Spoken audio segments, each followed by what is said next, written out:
objasnite mi, što se slučava s lugevo, kako se snaogjat?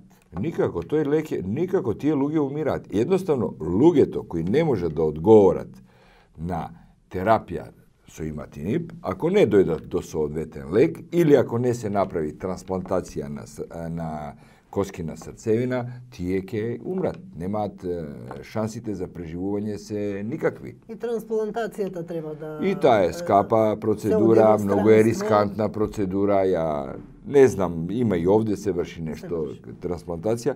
Međutim, deneska vo svet ne se pravi transplantacija za ovu vidna bolest, zato što se stava bolesta pod kontrola. Koliko čini mesečната terapija od ovije lekovi? Da li nekoj može da si dozvoli da ja kupi? Teško. Mesečната terapija, сега мислам дека е поевтина во почетокот, на сигната беше околу 4.500 евра, а мислам дека е сега околу 3.500 евра месечна терапија.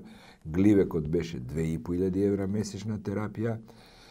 Меѓутоа, знаете што, жалосно е што ние не само не мрднавме напред од 2011 година, него отидовме и назад.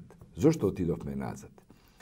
Гливекот, кога изгуби лиценцата, дојдоа на ред копии кои се многу поевтини. И тоа е еден процес кој е во светот и многу држави го практикуваат уместо скап гливек да набавуваат многу поевтини копии. Меѓутоа, тоа се квалитетни копии и пациентите кои не одговорат позитивно на тој лек имаат алтернатива да добијат тасигна или да добијат спрајсел. Кај нас се препуштени сами на себе, на кого не му одговара тој лек, он нема алтернатива. Нема алтернатива за преживување. Тој што сака да живее, нема друг избор. Ке си продаде све што има, додека може ке го купува, после едноставно ограничен му е животот.